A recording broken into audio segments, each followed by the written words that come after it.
दोस्तों, जरा कल्पना कीजिए, आपके जीवन में कोई ऐसा व्यक्ति है जो बार बार आपको अपमानित करता है। हर सभा में, हर मौके पर वो आपके चरित्र पर उंगली उठाता है, आपके परिवार को बदनाम करता है। आप कितनी बार सहेंगे? एक बार, दो बार या शायद 10 बार तक। लेकिन क्या आपने कभी सोचा है कि कोई इंसान या कहीं भगवान किसी को 100 बार क्षमा कर सकता है? और फिर भी जब सीमा टूटती है तो न्याय कैसे होता है? आज मैं आपको भगवान श्री कृष्ण के जीवन की उस महान घटना की पूरी कहानी सुनाने जा रहा हूं, जहां उन्होंने अपने शत्रु शिशुपाल को 99 बार क्षमा किया।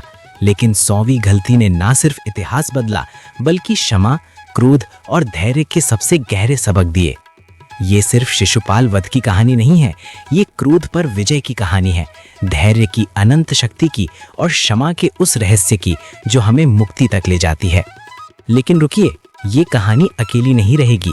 आज हम इसमें और भी धार्मिक कथाएं जोड़ेंगे, जैसे कृष्ण की अन्य घटनाएं, महाभारत से जुड़ी कहानियां और भगवद गीता के उन श्लोकों की व्याख्या जो आज भी हमारे जीवन को बदल सकती हैं। तैयार हैं? तो चलिए इस भावनात्मक यात्रा पर, जहां हर मोड़ पर सस्पेंस है और हर अंत में एक गहरा संदेश। मित्रों, चलिए इस कथा की जड़ों में जाते हैं। हम बात कर रहे हैं प्राचीन भारत की, जहां द्वापर युग में भगवान विष्णु के अवतार श्री कृष्ण ने जन्म लिया था। लेकिन शिशुपाल की कहानी इससे भी पहले शुरू होती है। शिशुपाल चेदी राज्य के राजा दमघोष का पुत्र था। उसका जन्म कोई साधारण जन्म नहीं था, ये एक चमत्कार और अभिशाप का मिश्रण था। कल्पना कीजिए, राजमहल में खुशी का माहौल है, लेकिन जैसे ही शिशुपाल जन्म लेता है, पूरा दरबार स्तब्ध हो जाता है। उसके शरीर पर 3 आंखें थीं, 2 सामान्य और तीसरी माथे पर जो क्रोध से लाल लगती थीं, और 4 भुजाएं, 2 अतिरिक्त जो उसे राक्षसी रूप दे रही थीं। रानी श्रुतुस्रवा, जो श्री कृष्ण की बुआ थीं, डर से कांप उठी। पूरा राज्य भयभीत था। क्या ये कोई अभिशाप है या कोई देवता का वरदान? तभी आकाश से एक रहस्यमयी वाणी गूंजी, हे राजन, ये बालक विशेष है। जिस दिन ये अपनी माता की गोद में जाएगा, उसकी तीसरी आंख और अतिरिक्त भुजाएं स्वतः समाप्त हो जाएंगी। लेकिन सुनो, जो व्यक्ति इनका उद्धार करेगा वही इनका वध भी करेगा। ये भाग्य की लीला है। दरबार में सन्नाटा छा गया। राजा दमघोष ने सोचा, क्या कोई ऐसा व्यक्ति आएगा जो मेरे पुत्र को मारकर भी उसका उद्धार करे? दिन बीते और एक दिन शिशुपाल को विभिन्न रिश्तेदारों की गोद में आजमाया गया, लेकिन कुछ नहीं हुआ। फिर आया वो पल जब शिशुपाल को श्री कृष्ण की बुआ श्रुतुस्रवा की गोद में रखा गया, और चमत्कार, तीसरी आंख बंद हो गई, अतिरिक्त भुजाएं गिर गईं, बालक सामान्य हो गया। लेकिन रानी का दिल टूट गया, क्योंकि आकाशवाणी के अनुसार अब वध करने वाला भी तय हो गया था। रानी रोती हुई श्री कृष्ण के पास गई। कृष्ण, मेरा पुत्र, ये चाहे कितना दुष्ट क्यों न हो, लेकिन ये मेरा खून है, कृपा करो इसकी रक्षा करो। श्री कृष्ण, जो उस समय युवा थे लेकिन ज्ञान से परिपूर्ण, मुस्कुराए।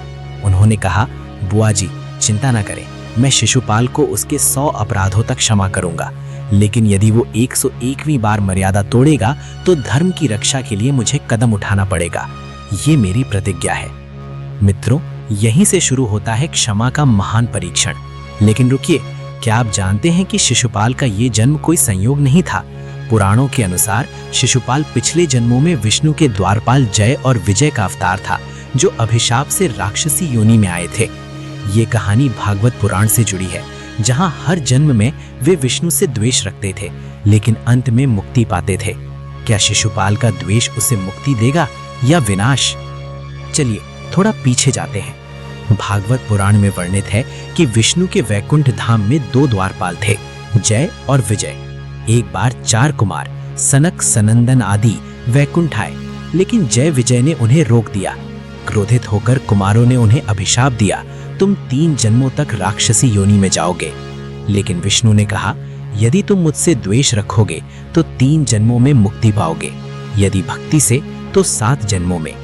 जय विजय ने द्वेष चुना।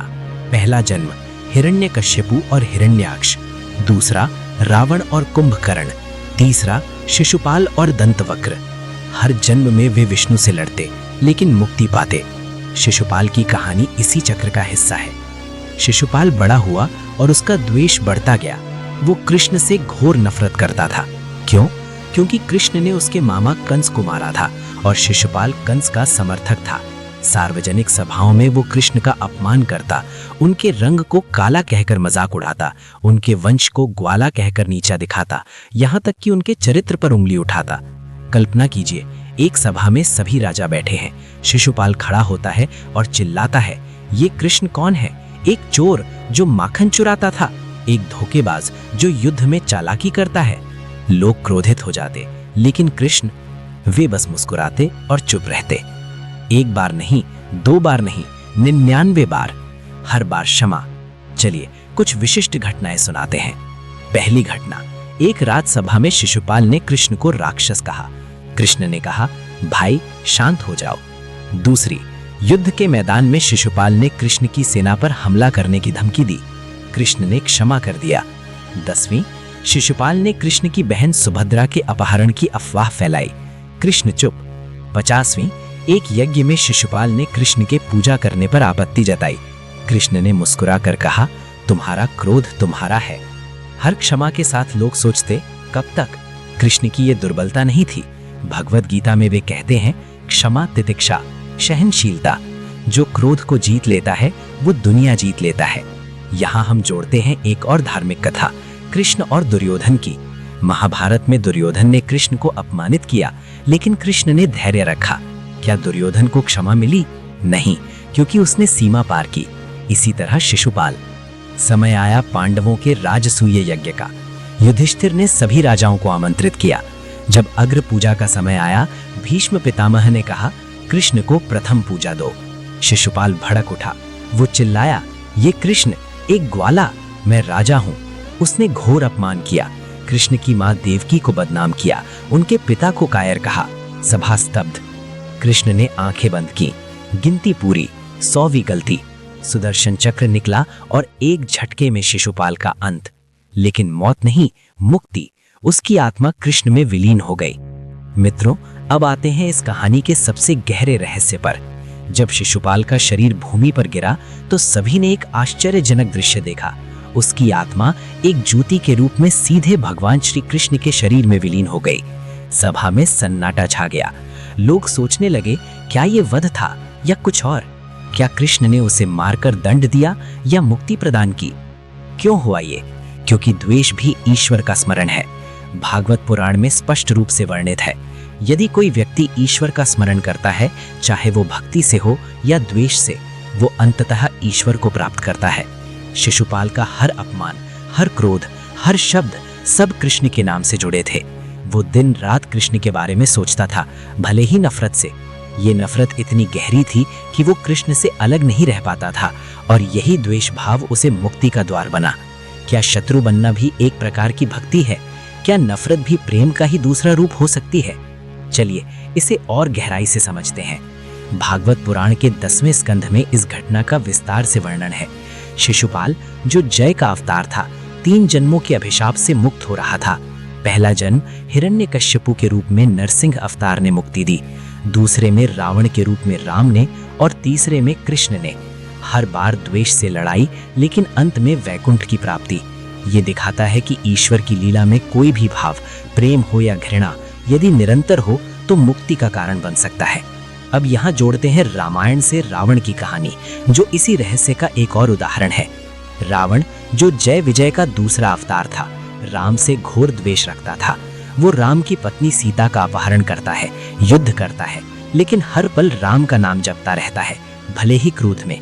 रामायण में वर्णित है कि जब राम का बाण रावण के हृदय को भेदता है तो रावण का अंत नहीं होता, बल्कि उसकी आत्मा राम में विलीन हो जाती है। विभीषण और अन्य देखते हैं कि रावण मुक्त हो गया। क्या रावण जैसा महापापी, जो ब्राह्मण था लेकिन राक्षस बना, कैसे मुक्ति पा सका? क्योंकि उसका द्वेष राम पर केंद्रित था।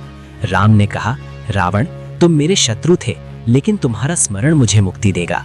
ये रहस्य हमें सिखाता है कि जीवन में भाव महत्वपूर्ण है, ना कि रूप। यदि कोई ईश्वर को याद करता है, चाहे कैसे भी, वो बंधन से मुक्त हो जाता है। लेकिन सावधान, ये द्वेष को प्रोत्साहन नहीं है, बल्कि ईश्वर की करुणा का प्रमाण है। आज के जीवन में सोचिए, क्या आपका क्रोध किसी पर इतना गहरा है कि वो आपको उस व्यक्ति से बांधे रखता है?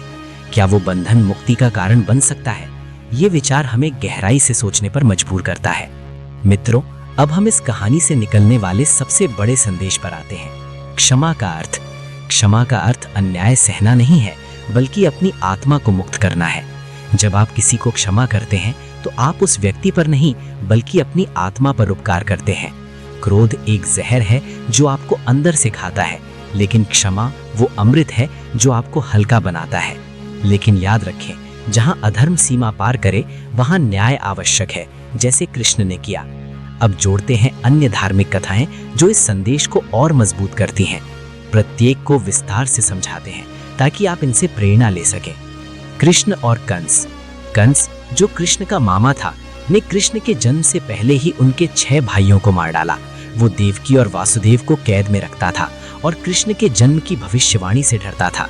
लेकिन कृष्ण ने जन्म लिया और बचपन में कंस के कई दूतों को हराया, पूतना, तृणावर्त आदि। कृष्ण ने धैर्य रखा, वर्षों तक इंतजार किया। वे जानते थे कि समय आएगा। आखिरकार मथुरा में कंस का वध हुआ, लेकिन न्याय से। मैतिक, धैर्य रखें, न्याय का समय आता है। यदि कृष्ण ने शुरुआत में क्रोध किया होता तो लीला अधूरी रहती। आज सोचिए, आपके जीवन में कोई कंस जैसा है? धैर्य से न्याय की प्रतीक्षा करें। यदि कृष्ण ने शुरुआत में क्रोध किया होता तो लीला अधूरी रहती। आज सोचिए, आपके जीवन में कोई कंस जैसा है? धैर्य से न्याय की प्रतीक्षा करें। द्रौपदी चीरहरण। महाभारत की ये घटना क्षमा की सीमा दिखाती है। द्युत्सथा में दुर्योधन और दुशासन ने द्रौपदी का अपमान किया, उसके वस्त्र हरने की कोशिश की। भीष्म, द्रोण जैसे बड़े बैठे थे लेकिन चुप। कृष्ण, जो दूर थे, द्रौपदी की पुकार सुनी और चीर बढ़ाकर रक्षा की। यहाँ कृष्ण ने क्षमा नहीं की, उन्होंने क्रोध दिखाया, लेकिन नियंत्रित। क्या द्रौपदी को क्षमा करनी चाहिए थी? नहीं, क्योंकि अधर्म था। मैतिक, जहाँ अधर्म वहाँ क्रोध न्याय का रूप है। कृष्ण ने बाद में कुरुक्षेत्र में इसका बदला लिया। आज के जीवन में यदि कोई आपके सम्मान पर हमला करे तो क्षमा नहीं, न्याय मांगे, लेकिन क्रोध को हथियार बनाए, जहर नहीं। राम और विभीषण। रामायण में विभीषण रावण का भाई राम की शरण में आया। रावण ने उसे अपमानित किया, लेकिन विभीषण ने क्षमा की और सत्य का साथ चुना। राम ने विभीषण को क्षमा की, भले वो शत्रु पक्ष से था। क्या राम विभीषण पर विश्वास करेंगे? हाँ, क्योंकि क्षमा सत्य की परीक्षा है। नैतिक, क्षमा विश्वास पैदा करती है। राम ने कहा, शरणागत को कभी त्यागना नहीं। ये कहानी दिखाती है कि क्षमा दुश्मन को मित्र बना सकती है। आज यदि कोई गलती मान ले तो क्षमा करें। भगवत गीता से क्रोध प्रबंधन। भगवत गीता के अध्याय 2 श्लोक 70 में कृष्ण कहते हैं, जैसे समुद्र में नदियां मिलती हैं लेकिन वो शांत रहता है, वैसे ही ज्ञानी व्यक्ति कामनाओं से प्रभावित नहीं होता। क्रोध प्रबंधन पर कई श्लोक हैं। अध्याय 5 श्लोक 21, क्रोध से मुक्त होकर शांति पाओ। अर्जुन क्रोध में था, लेकिन कृष्ण ने धैर्य सिखाया। आधुनिक उदाहरण, नेल्सन मंडेला ने 27 साल जेल में रहकर रंगभेद करने वालों को क्षमा किया और दक्षिण अफ्रीका को एकजुट किया। गांधी जी ने अंग्रेजों को क्षमा की, लेकिन सत्याग्रह से न्याय लिया। नैतिक, क्रोध को नियंत्रित करें, क्षमा से शक्ति पाएं। आज अपने हृदय से पूछिए, क्या मैं किसी से नाराज हूँ? क्या किसी को क्षमा करने से मेरा मन हल्का हो सकता है? यदि हाँ, तो आज ही क्षमा का पहला कदम उठाइए। कमेंट में केवल हाँ या ना लिखें, किसी का नाम ना लें। यदि ये कहानी आपके हृदय को छू गई हो तो वीडियो को लाइक करें और विवेक सी चैनल को सब्सक्राइब करें, क्योंकि यहाँ कहानियाँ नहीं, जीवन बदलने वाले सत्य सुनाए जाते हैं।